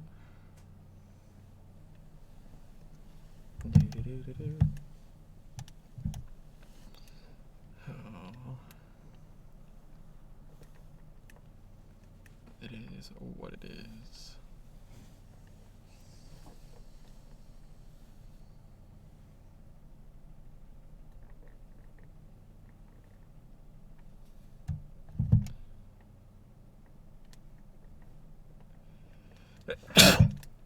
Oh, Christ. Alright, there we go. Let's get away from this. Kind of brutal. Brunel Hub. Genuinely excited about getting this ship. It's a big buoy.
Many of you will have seen that Days Gone. This episode of Shadowversity is brought to you by my stupendous, awesome, legendary supporters on Patreon. If you'd like to support Shadowversity on Patreon, visit patreon.com/Shadowversity. Greetings, I'm Shad, and I love looking at how historical weapons are adapted into pop culture, whether that is in films, television shows, video games. And there's a lot of videos you might be really interested in, such as if you can hang an axe on your back the way Kratos does in God of War, or if Deadpool is using the right kind of swords. So in this video, we're going to be looking at really the most, it seems to be the most iconic shield in all of pop culture. Oh yeah, Captain America's shield, baby. This is my stand-in for Captain America's shield, and you might notice something rather conspicuous about it. It's see-through. It's made of a mesh. Look, you can see my face. So I hope you can use your imagination a bit, and it won't be too distracting, but hopefully you can also see it enough for the demonstrations that I'll be doing. Look, if I really need to show something like this, I can superimpose Captain America's actual shield right like this. Ah, there we go, we got the shield. Hey, look at that. So that'll have to do. I could have made something a bit more accurate, but I didn't have a lot of time, and it's interesting. This is the right oval shape, okay? So in terms of size and dimensions, it actually works pretty well, and it's the lid of like a fire pit, if you're wondering where on earth I got it. So what I'm going to be analysing in this video is how effective would Captain America's shield be just by itself, without anything else, because a rather interesting thing about how Captain America uses this shield is that the fact he rarely uses it in conjunction with another weapon. Now, he does on the rare occasion. You see in the first Captain America movie, he uses a handgun, and even in the comics, sometimes he uses like an M16 and his shield. That makes a lot of sense. But for the most part, the shield is a weapon, which was rarely ever done historically. I'm not saying it's outside of the realms of possibility if you're disarmed, but this is not an effective weapon by itself. You could use it to a level of effect, and Captain America's shield is not your regular shield, so that's what we're going to be looking at. And because I have to hold a sword at some point in this video, aha, shields in conjunction with weapons. Obligatory sword appearance in this video done, now we can continue. Well, to kick us off, what type of shield is Captain America's shield? In the, historical community, enthusiast community, human community, all the communities where we like shields, right? We would know this and identify it as a rotella. It's got the oval shape, as you see here. It's strapped onto the arm, and its size only extends, a little bit past the elbow and fist, not excessively big. Contrast that to certain types of Viking shields. You could call it a skjolder or a parma. But yeah, the classic round shield, they could be much bigger. So rotellas generally smaller. Not to say Viking shields didn't get a little bit smaller than this as well. This is kind of on the large end of the scale, but yeah, generally much bigger. Would one of these other shields that you see behind me be a more effective shield for Captain America than his classic, round vibranium one? Well, we'll get to that, okay? That is something we're going to explore. First of all, I want to talk about the effectiveness that this would be as a weapon in and of itself, okay? Why didn't people use shields as weapons in themselves instead of actually, a proper weapon? Well, that's because it's very inefficient as a weapon for a number of reasons. Weapons are made to be force multipliers to increase the amount of damage that you could do by yourself. And there's a number of ways that they achieve this. One of the big ones is by having the striking end further away from your hand. And so thanks to rotational inertia, when I strike like this, the tip of the sword, I'll move back so you can see that, the tip of the sword is actually moving a lot faster than just my hand is moving because of the rotation. See that? So much faster at the tip than my actual hand moving. So because it generates far greater speed, it also generates far greater force. And there's another difference with specifically a sword in regards to just the damage I can do with my fist. When I strike someone with my fist, all that force and energy is dispersed over the surface area of my fist. Contrast that to the edge of a sword. All that force that I can generate, which is even a lot higher thanks to rotational inertia, is focused on a very fine edge. All that force on such a small surface area is so great that it actually is able to push apart material, cut things very effectively. So much so that it can actually chop off limbs. So this logic of, extending the striking end further away from yourself is done on so many weapons, okay? We see it on the axe, we see it on polearms. Your lethality is so much greater with a weapon like this than if there was smaller. Now, this also applies into weapons that are smaller, like daggers, for the reason of, concentrating that force on a really fine surface area. So, does that kind of work with this type of shield? Well, one of the big limitations right off the bat is that nothing on the shield is extended very far away from my hand, so I'm not going to get that additional rotational speed that I can with a weapon that is extended. So when I strike with the shield, I'm generally not going to be able to produce much more force than I could with a regular punch, but there is an advantage, and that is on the edge, okay? So all that force that I can generate in a punch is focused on a much smaller surface area than I could with my fist. So getting punched with Captain America's shield is going to hurt a lot more than just getting punched by him regularly. Yet still, if Captain America was, instead of throwing a punch with his shield, was to throw an attack with a sword or an axe or anything like that, the amount of damage he could produce on top of what he could have just with his regular shield would be insane, like so much greater. Oh, but Captain America doesn't necessarily want to kill his opponents, he wants to incapacitate them. So perhaps that is why he doesn't use a more lethal weapon. And this logic actually could fit in quite well, because for the shape and size of the shield, it's not a very lethal weapon as a result. Yet, of course, he's done some insanely damaging things with the edge of this shield when it's thrown, and he can chop through metal with it even.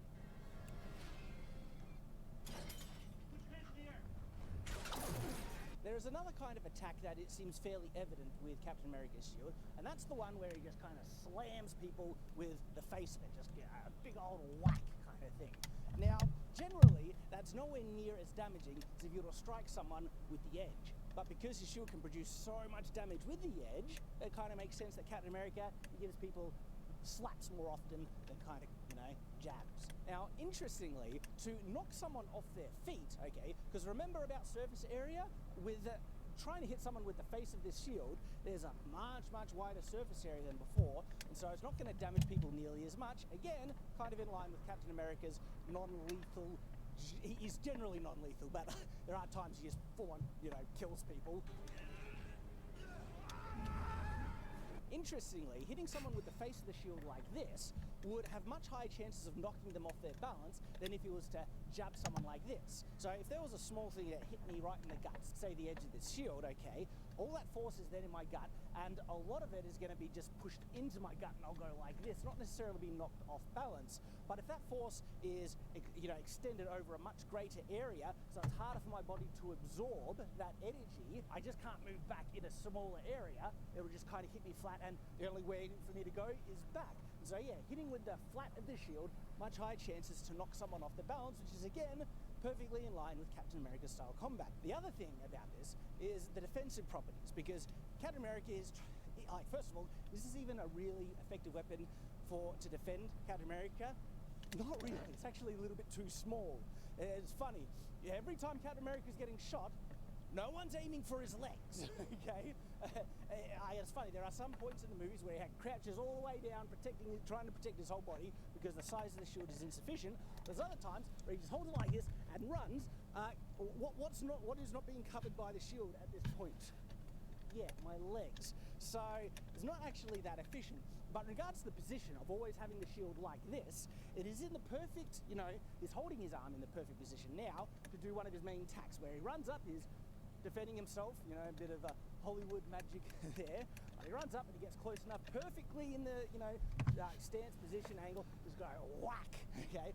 Knock his opponent for ages. But in actual fact, I do believe Captain America would receive more benefits than detriments by increasing, you know, the size of his shield, even just by a little bit, maybe to this circumference, maybe even a little bit bigger, Spartan level maybe.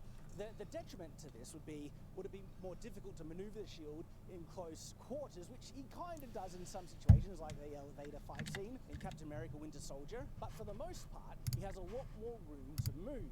And so a shield of, say, this size might be a little bit better. A lot harder, you know, hold on his back that he regularly does. Maybe it's just for convenience walking around. This size shield fits on his back a lot easier than, say, something like this. But look at the defensive ability of this shield. Like, you know, holding it here, only my shins really, you know, exposed. But if I extend it out, all right, how about this? Okay, there's a lot more defensive capability in a shield this size as opposed to his rotella. Could still be made out of vibranium, still be much lighter, it could still be oval like this one is a little bit, and could he have it still strapped to arms? Because this is the other thing, okay, looking at Captain America's shield.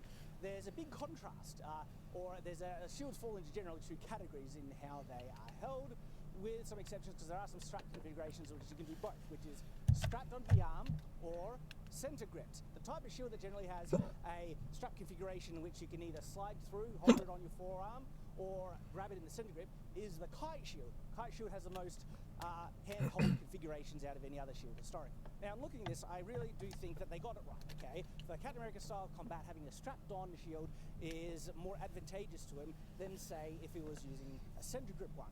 Why? Well, when you hold it on a center grip, there's a chance it will rotate. Now, in actual combat, that can be a huge advantage. I'll try and demonstrate. If someone gives an attack and you're holding a center grip shield and it hits on the side, causing it to rotate, this can be a huge advantage, because when the strike comes in here, rotates, you push it, now the shield is on one side of your opponent, they can just push fully out of the way. Now the opponent is over there, generally the back will be open, they can strike. And this is in so many situations. Whenever a strike hits on the shield, causing it to rotate, you just move with the rotation and you can do some really cool things, like hitting around on the side. This shield is getting in the way, but generally, yeah, you've got full mobility because of the shield's ability to move around like this. And it enables you to kind of ward away your opponent. So a center grip is generally far more versatile in combat than it being strapped on. But strapped on gives some advantages of itself that you don't get as much with center grip. First one being, much harder to disarm someone with a shield strapped onto their arm than just holding it, okay? So, yeah, big advantage. The next is you can take harder hits and brace yourself against them. Because, just like I said, you know, being able to rotate a center grip shield, there are situations where that can be a disadvantage. I think overall it's a greater advantage than disadvantage, but that disadvantage still exists, and it doesn't exist with a shield strapped onto your forearm. Especially striking like this, okay, his big whacks. That is far more beneficial having it strapped than if it was center grip. Because what would happen if you try to slap someone with a center grip shield? Well, if you don't hit the center of the shield and it's off center like here, the shield's going to rotate, leaving yourself open. So slapping with is more detrimental. In actual fact, if you really want to hit someone with a shield and you're holding the center grip, give them a good jab the edge. So yes, strapped on works better for Captain America. So another thing to consider, kind of going back to the first part of this video, is would Captain America want to use a primary weapon in his offhand as opposed to the shield? Because we do kind of see that a primary weapon would be able to produce greater damage, but does he need greater damage? Because he's able to do a lot amount, especially with the edge. The edge can like chop through steel and stuff. So perhaps he just doesn't need one specifically. He could benefit from one, and he does, especially with range, gunfire and things. So perhaps it could just be a matter of practicality. What about some different shapes, okay? Because we have the heater shield here, and we've got the kite shield here. Could Captain America benefit from a shield like one of those designs over his round rotella? Yes and no. You see, these shields, especially the kite shield offers far more protection. The heater shield, not necessarily, okay? So in actual fact, no, I don't think the heater shield would be any better than his rotella, but a kite shield offers far greater protection. What it wouldn't do nearly as well is being thrown, okay? And so this is where we again come back to the round shape. Captain America's round rotella works far better because he can act like a frisbee, and that's one of his main attacks with his shield.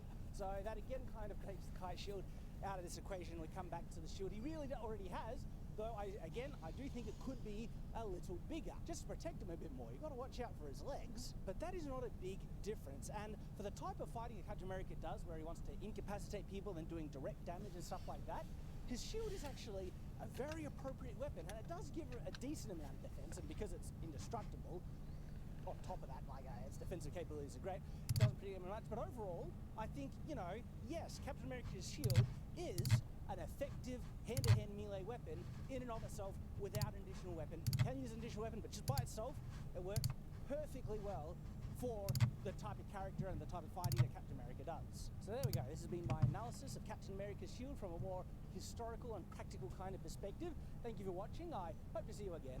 And until that time,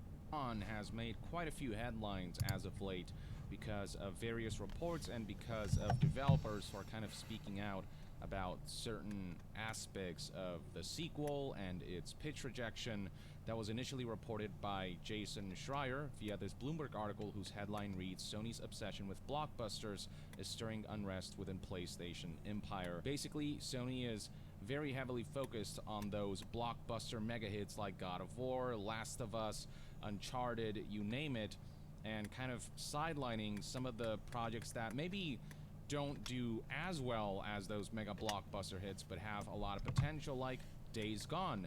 Bend Studios was among those who were affected by Sony's obsession with blockbusters.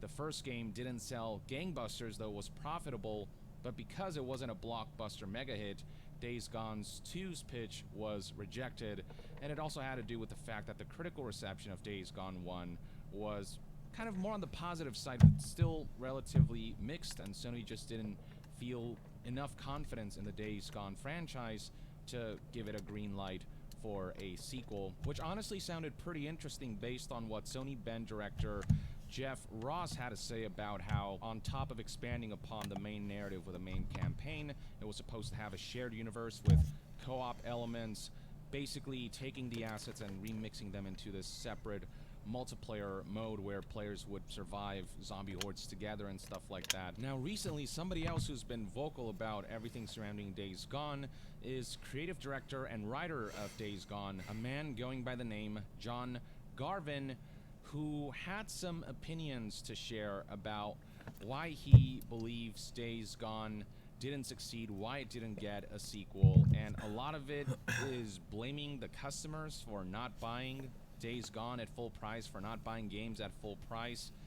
And I'll read you some of the quotes extracted from the David Jaffe interview that he did. So let's begin with this one right here, and this is all already drawing sort of a lot of backlash, and I for one am in the camp of vehemently disagreeing with a lot of what Garvin says here. So let's begin. I do have an opinion on something that your audience may find of interest, and it might piss some of them off. I think it's gonna piss a lot of people off.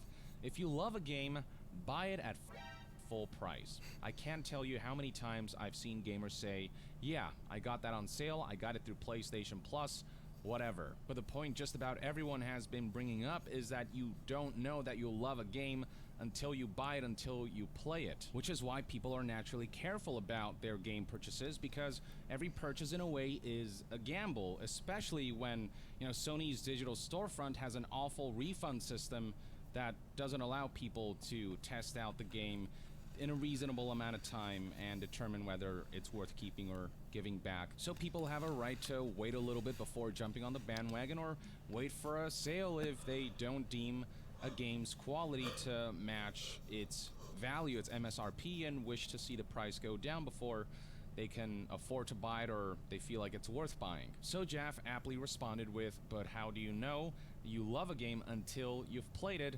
And Garvin responded with, I'm just saying you don't, but don't complain if a game doesn't get a sequel if it wasn't supported at launch. I want to get one thing very straight here. I think Days Gone is an enjoyable game, but it was rough around the edges, and it isn't necessarily a game I would have recommended on day one, on launch day, at full price. Now, Days Gone has made headway with various patches and updates that have released over the months, but this was far from a perfect game. I think a lot of the critical reception reflected that. I don't believe this to be a game that would sell gangbusters based on the state that it launched in, and based on the fact that, it was a zombie game in an already oversaturated market. That's not to say that I don't see the potential in Days Gone 2. I think if they refine the gameplay, I think if they make the improvements based on community feedback, and with all of that groundwork built for a proper sequel, I think they could have made so much more headway with Days Gone 2, and that game, I think, really had the potential to sell gangbusters, though of course Sony didn't greenlight it. So I do see the potential in the series, but Days Gone 1 is not a God of War level, Spider-Man PS4 level game that's at a quality where overwhelming positive word of mouth will spread and it'll fuel game sales in the long term.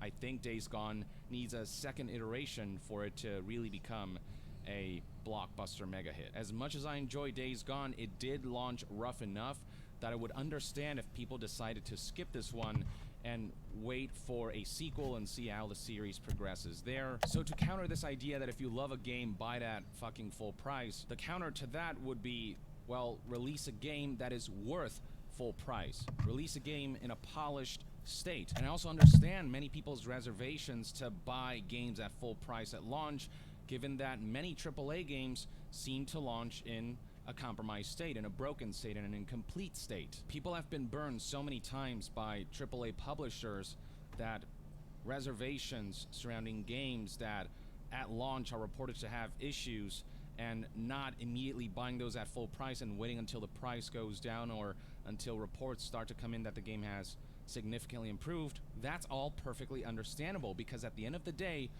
this transaction between publishers and developers and customers, it's not some charity. There's money moving around, and customers worked hard to earn that money, and when they spend $60 to $70, they want that money to be worth it.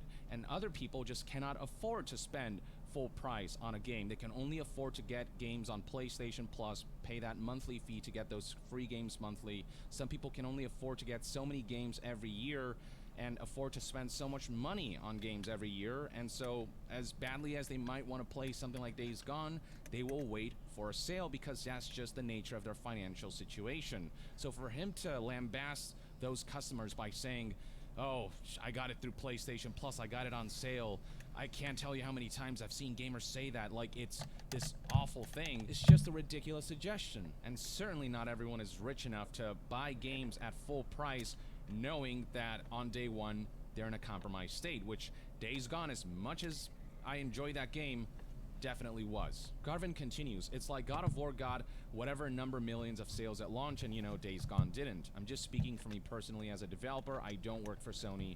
I don't know what the numbers are. Oh yeah, God of War vastly outsold Days Gone. And you know why that is? Because God of War got overwhelmingly positive reception, near universal acclaim. The narrative hit just right, the gameplay hit just right. It was polished at launch, and it was just an incredible experience. And that's a game that I would recommend at full price any day of the week. Like for me, God of War was so good that I would consider it my game of the generation for the PS4, Xbox One era of consoles. Days Gone, I enjoyed it, but it isn't that, and I think the sales numbers reflect that because word of mouth spread about how Days Gone is enjoyable, but is rough around the edges. And if Sony had given the sequel a chance, again, I think Days Gone as an IP could have really grown and really found a huge audience, but Sony didn't think that was a risk worth taking. And so I understand that Days Gone developers are upset at the situation, but take it up with Sony. You know, the game made a profit and Sony still said, no, not good enough, because it wasn't a mega blockbuster. That's on Sony. It wasn't us, the customer's decision to cancel Days Gone 2. We would have loved to see more Days Gone, a version of Days Gone that launches in a refined state and that builds upon the foundation established by the original. Now, scrolling further down, Garvin makes the case that with Siphon Filter Dark Mirror, that's another example of people not supporting the game at launch, specifically blaming piracy for the game's less than stellar sales, or sales that could have been more than what they were, saying, I can tell you that when we were doing Siphon Filter Dark Mirror on PSP, we got so fucked on Dark Mirror because piracy was a thing and Sony wasn't really caught up on what piracy was doing to sales, and we would show them torrents. A torrent site had 200,000 copies of Dark Mirror being downloaded. If I remember it right, the numbers could be wrong, but regardless, I was pissed about it then.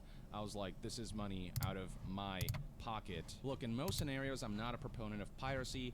I think people should do their best to support developers by buying their games. There are certain extraneous circumstances, like when game companies implement an issue whose best workaround is piracy, then I get why people would resort to piracy or things like jailbreaking and emulation. I've talked about all of that before.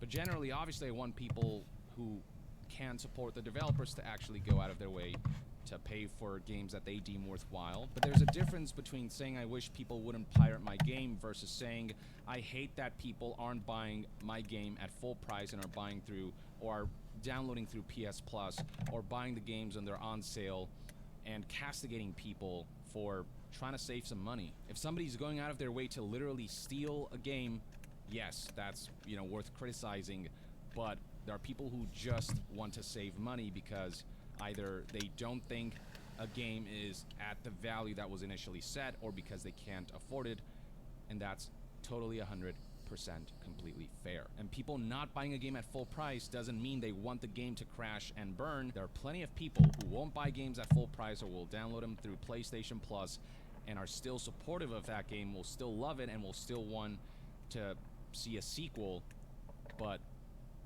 that's up to the publisher, not us. Obviously, we as customers can affect whether a game gets a sequel or not. Like, if a game does not make a profit at all and loses money, obviously the odds of that game getting a sequel are fairly low. But Days Gone made a profit. It's just Sony thought the sequel wasn't worth the risk. That's on Sony, not on us. To say this just feels so ungrateful to the people who did buy the game, and it certainly feels like a spit in the face of people who bought this game on sale or downloaded it through PlayStation Plus, and you're telling them that their support isn't good enough. You didn't shell out enough money, and you contributed to the downfall of this game. Like, something along those lines is what this quote feels like it's saying. And it's not as if these people paid less through illicit means. The sales were official. PlayStation Plus downloads are official. They're legitimate means to obtain Days Gone. And if people find a better value, a way to spend less money, of course they'll take it. I get the frustrations here, but it feels like Garvin is taking it out on the wrong people.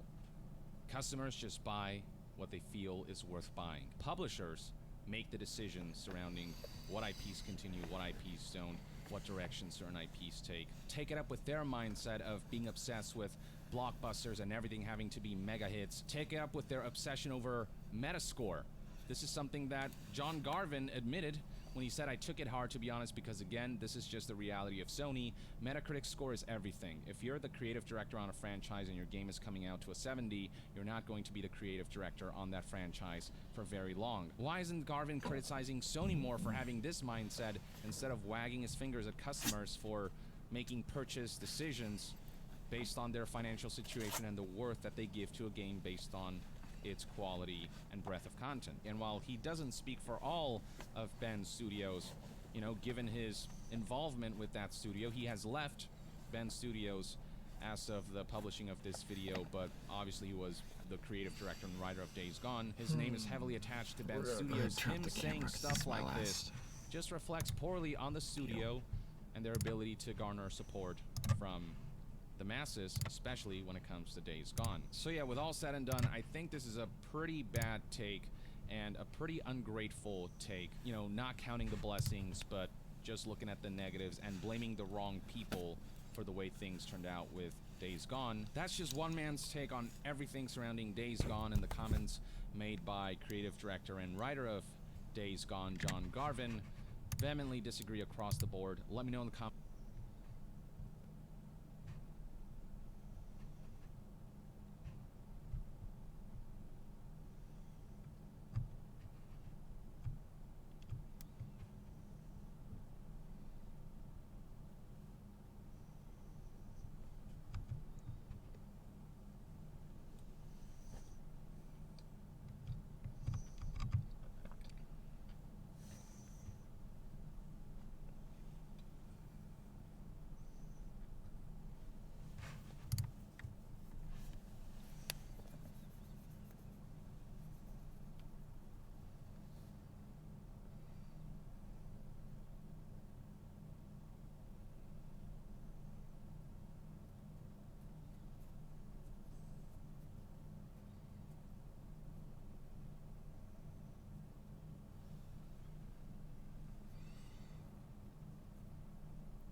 it for tonight. Thank you all for tuning in.